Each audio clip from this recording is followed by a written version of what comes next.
As we head into this political year, you know it, I know it, there is every group in America clamoring for money to impact the election. Well, I'd sure like to impact the election for righteousness, but in order to do it, I want to name names and say who you can vote for ethically and who you can't vote for ethically. Well, I'm going to explain to you why and how we're able to do that, and so many don't. Don't go away.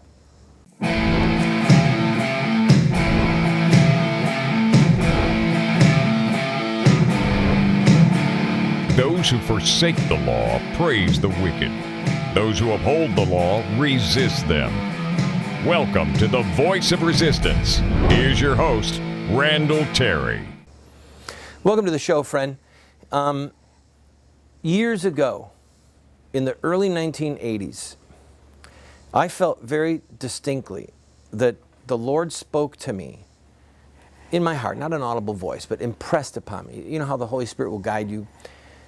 That I should never become, in my ministry and in my public work, I should never become a 501c3 tax-exempt organization, because I would not be able to really be involved in the political fights that were going to be critical. And for 30 years, I'm not saying I'm better than anybody else, and I saw the writing on the wall. When my attorney explained to me what I was agreeing to when I filled out the 501c3 paperwork, I thought, I can't do this.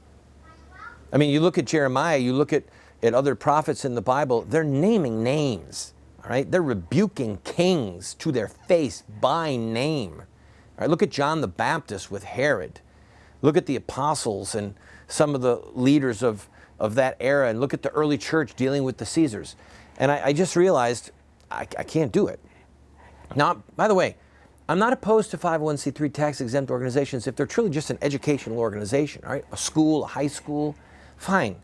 Its purpose for existence is truly to teach. But if an organization is raising money ostensibly to fight to end child killing, the only way to end child killing is to elect the right people to office and to throw the wrong people out of office and to get the right laws passed so that it's a crime to kill babies, right? Well, to do that, you've got to name names. If you want to be a force in the political arena, you've got to go after people. And that's exactly what 501c3 tax-exempt organizations have agreed to not do. I got a letter the other day in my inbox that grieved me so much. I'm not going to name the name, but boy, it said, "This man is the most important pro-life leader in America. This organization is doing more for babies than any other organization." And I thought, dangerous words. Really probably not true, because most of the bad guys don't even know who these people are. Just remember that as you watch this program. A man is sometimes known by the enemies he keeps. And if the bad guys don't know who a group is or who a pro-life leader is, then he must not be naming the right names. Ponder it as you enjoy this episode. Notre Dame lost to Bama. And I have to ask, first of all, how many people were praying for Notre Dame and how many were praying against them? And did the Almighty even weigh in? Of course, there were a lot of people that were upset with Notre Dame because, you know it, they stood with Obama. Yes, they mocked the Blessed Virgin Mary, Notre Dame, our mother. They mocked her by having a child killer come and presenting him with an award. And you just have to wonder, will they ever have a winning season again? And is heaven weighing in against them? I don't know. The real question is, how much do the bread and circuses of this hour that have seduced us into being compliant with Caesar, into bowing at Caesar's feet, how much interest does heaven have in those bread and circuses? Well, we know that God says, "Give us this day our daily bread," or the Lord taught us to pray, "Give us this day our daily bread." So clearly bread matters to heaven. But the circuses, that which distracts us. For example, the media world is all a Twitter. Jay Leno and David Letterman and Conan O'Brien are now going to have to go toe-to-toe, same time as Jimmy Kimmel. Lottie freaking da. People, one of the reasons that we have lost the country is because we expend so much energy in bread and circuses. Look at how many fast food places, look at how much entertainment, look at how much time people spend following sports and rock stars and late night entertainers. And then what? What is he saying? Video games. Oh, video games. I'm sorry. I've got people talking to me from the other side of the room.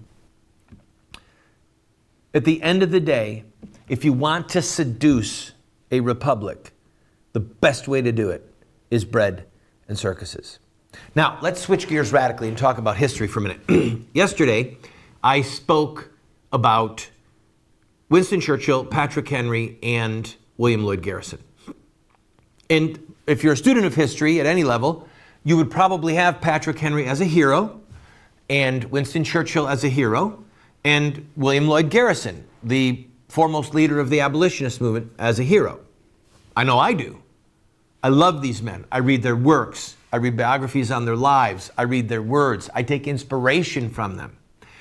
But what most of us probably fail to assimilate into our mind, and perhaps more importantly, into our emotions, is the cost that they paid to be right, to be prophetic, to speak the truth when people just didn't want to hear it. For example, Patrick Henry, when he made not his "Give me liberty or give me death" speech, but his so-called treasonous speech, that was in 1765, there was discussions about having him arrested for treason. When he gave his "Give me liberty or give me death" speech, and then the war began in earnest, he had a death sentence on his head. If you think about William Lloyd Garrison, did you know that he actually had to flee the country? There were 2 states that put out warrants for his arrest. One state had a $5,000 bounty on his head. $5,000 in the mid-1800s would be like 3 houses, anywhere from $500,000 to $1 million today in buying power. He actually fled to England to avoid being captured. One state legislature said he was the most vile and dangerous person in America. He was castigated. He was hated. He was vilified. He was fleeing for his safety and his life. Winston Churchill, he made speeches against his own party. Okay, remember, in the 30s, he was a conservative member of parliament under MacDonald, then Baldwin, and then Chamberlain. And he made speeches against the leadership, and they ignored him. They vilified him. The press called him a warmonger, a fearmonger. They said he was unstable. They actually forbid him to be on the BBC. He was a very famous broadcaster, and the BBC made the decision, we are simply not going to play any more of Churchill's speeches. Castigated, separated, isolated, degraded. That's what these men endured. Now, I'm going to take a break, but when we come back, I want you to think about yourself. In other words, a lot of times we have this romantic idea that we could and that we should stand up for some just and right cause, as God our Maker would have us do. But because, I don't know if it's because of bread and circuses, I don't know if it's because of our shallow reading of history, I'm not sure if it's because we've lost the sense that our Christianity is supposed to be taking up our cross and dying to ourselves. I'm not sure why, but the simple fact is that we have detached our heroes from the horrific price that many of them had to pay for standing up and saying and doing what was right. So, if you want to be a hero in God's eyes, in the eyes of your children, perhaps in the eyes of some of the people, the oppressed, the downtrodden of this world, you're going to have to ask yourself a question. What price am I willing to pay? Don't go away.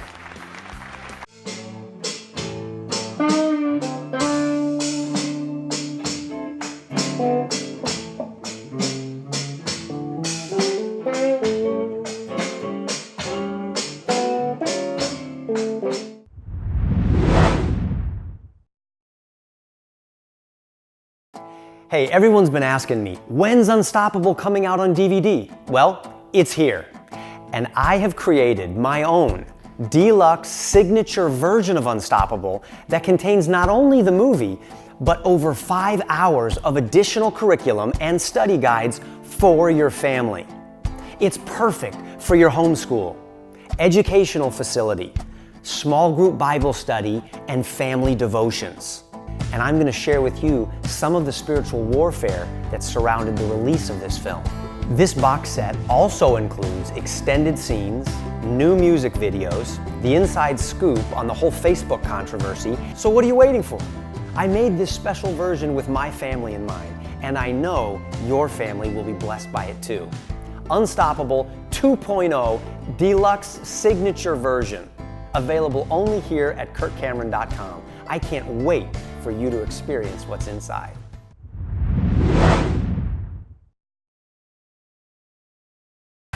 Welcome back to the program, friend. This is the Voice of Resistance. I've got great news. There is a God in heaven, and you are not He. One of the great blessings that we have is that truth exists and that it's knowable. Okay? There is such a thing as right and wrong. There is such a thing as good and evil. And those definitions are not ours to make up. They have already been cast in stone, written by the finger of God in the Ten Commandments. Then Moses had to chisel the second set. And our Lord Jesus Christ gave us rules, laws that are eternal, they're absolute, they're unchanging. So the first challenge that we have is to know the truth, all right? The truth will set us free. The truth can make us bold as a lion. But beyond that, we then move to what I was discussing regarding Winston Churchill, Patrick Henry, William Lloyd Garrison is this. Once you know the truth, what will you do with it? What will I do with it? It's not enough that we know the truth. Orthodoxy is important, but orthopraxy, the practice of the truth, is what is critical. Now, in the last segment, I discussed the fact that William Lloyd Garrison in the abolitionist movement, Patrick Henry with the revolutionaries that freed us from England's tyranny, Winston Churchill, who stood up against his own party in the 1930s and then defied Hitler in the 1940s and prevailed, that these men paid an enormous price for their faithfulness to the truth. And the challenge that you and I face in today's world of multiculturalism, diversity training, tolerance, the challenge that we face is to say the truth, hear me, without equivocation. Equivocation is a big fancy word which basically means you don't offer any quarter to your opponent, to your philosophical adversary, right? Relativism has plagued the Christian community. Relativism is when we say, well, everyone has to decide for themselves what is right and wrong. Ethics are not absolute, they're relative, all right? They're changing, they shift. And even if Christians would say, no, I believe in moral absolutes or I believe in absolute truth, oftentimes we are reduced to, well, this is how I feel and that's how you feel, and we both get to decide for ourselves what's right. Or, well, this is what I believe and that's what you believe, and we both have the right to believe what we want, and, well, we'll figure it out in the end. In other words, we give quarter to ideologies, philosophies, theologies that are either wrong, in error, or far worse, that are intrinsically evil and that enslave people to sin or to governments. So let me reduce this to where you are today, all right? If you know that abortion is murder, do you say it? On the job, with your family, your immediate family, your extended family, your in-laws. If we know the truth, the next issue, the next question is, will we say it? And when someone says, no, a woman has a right over her own body, do you say, no, she doesn't? She doesn't have the right to put drugs in her body. She doesn't have the right to sell her body as a prostitute. And she certainly doesn't have the right to kill another human body that just happens to be living inside of her body for 9 months. Or if someone says, well, I think that homosexuals should be allowed to be married. Well, no. In the scriptures, homosexual behavior is called an abomination. In the book of Romans chapter 1, God says that this is the type of thing that brings judgment. It's against natural law. It's against moral law. It is a self-destructive, horrific, debasing behavior. If you believe that homosexual marriage is intrinsically wrong, will you say so? Or do you equivocate? Or do you hold your tongue? You see, we can't have it both ways. We can't have Winston Churchill and Patrick Henry and William Lloyd Garrison and scores of other courageous men and women who have graced this earth be our heroes and then refuse to follow their example. So, wherever you're at, start there. If you've come to understand that the redistribution of wealth is a Marxist evil, that socialism is intrinsically flawed, if you've come to realize this, then the issue is to say it. You can say it dispassionately. You can say it graciously. You don't have to say it with an angry tone in your voice. But if you're on the job and you say to your friends or your coworkers, nobody has a right to live off of the sweat of my brow by coercion, by coercing me. When Obama puts a gun to my head and says, you're going to pay for food stamps, that's not compassion. It's theft. And it's slavery. You can say it in calm tones, but the question is, will you say it? And as you begin to flex the muscle of courage, as you begin to say things that are unpleasant for some people to hear, and you say them without equivocation, and you say them without hesitation, and without giving quarter, well, that'll fit you for the next step in battle.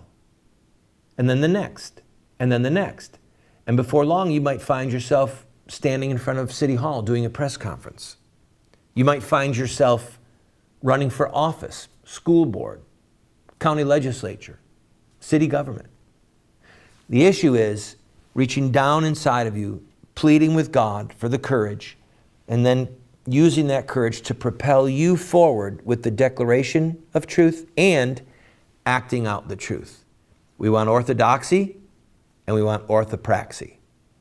I'll be right back. We're going to talk about our good friends at Hobby Lobby, and I'm going to make a prediction about how long it will take for them to be prostituted by the vultures and the pimps in the religious right.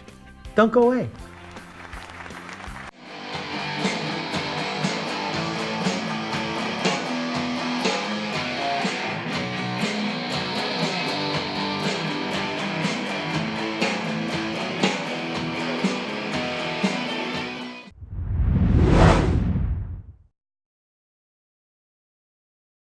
One of the greatest joys and passions that I have had for almost my entire life is music. And one of the best times that I had was putting together some albums in Nashville of songs that I wrote. One of the albums is called Dark Sunglasses Day. This is a country album, a lot of love songs, some patriotic music. We've made it available to you online, and I hope that you'll go take a listen. You might be pleasantly surprised. You might even find yourself singing along.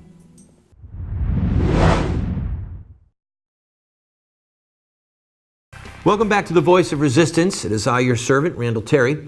We want to take our hats off to David Green, the Green family, and their company, Hobby Lobby, who are defying the Obama administration, graciously, politely, but nevertheless saying, no, we will not pay for insurance to provide drugs to our employees that we know kills a certain amount of human beings.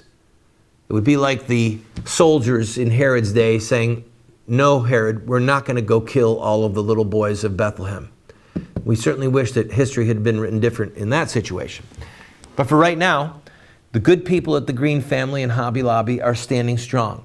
There is a threat hanging over them of being fined $1.3 million a day.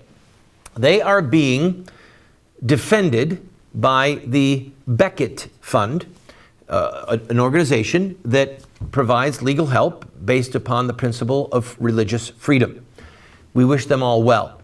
My fear for Hobby Lobby, and what I'm going to predict to you right now, is that their plight will be exploited and used in fundraising fodder by various pro-life, pro-family, religious right organizations over the coming months, and if it drags on, perhaps even years. So I'm letting you know this ahead of time. You will see letters come in your mailbox or in your email that say, do you see what the government is doing to Hobby Lobby?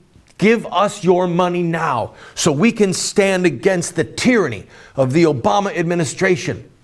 We will stand shoulder to shoulder with Hobby Lobby and fight for their right and the right of all business in America and the right of all religious groups in America to not bow their knee to this tyranny from the Obama administration. Send us your money now. Just be forewarned that it is the Beckett Fund that could probably use a contribution to help defend Hobby Lobby, and that every other time you see the name Hobby Lobby used for fundraising, it is more than likely, not always, but more than likely, it's going to be a chance to prostitute the difficulties of others, to be vultures with the difficulties and the sacrifices of others.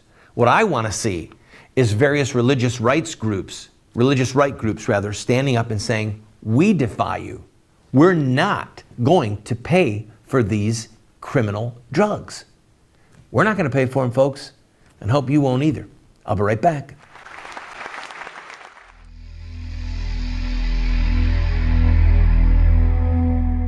If the Lord had not been my help, my soul would soon have dwelt in the land of silence.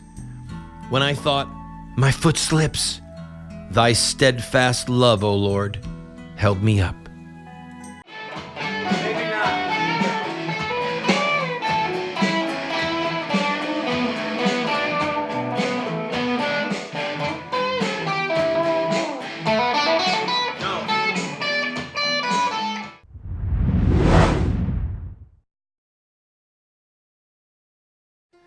It took me 14 years to write it. 4 rewrites, countless edits. I poured my heart and soul into Dragon Slayers. It points a very inspiring and painful book to write. I encourage you to go to our website and look at the reviews that we have gotten from readers of this book, and then avail yourself. It's an allegory, and I promise you, you'll be inspired.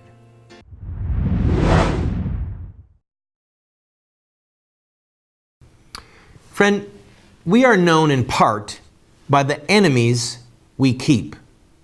You can see the impact that a man or a woman or an organization or a local church is having by who hates them and who ignores them. I mean, think about it.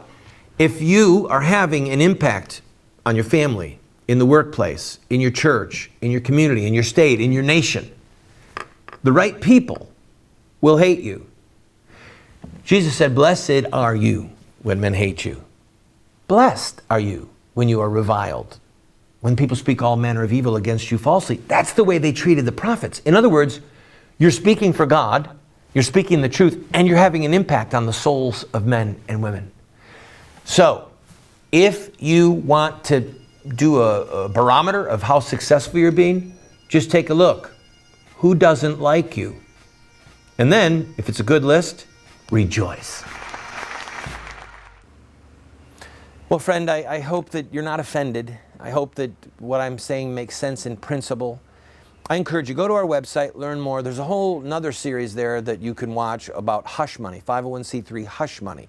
If you want to take a look at it, you'll learn more and you'll understand why we're making this statement during this political season.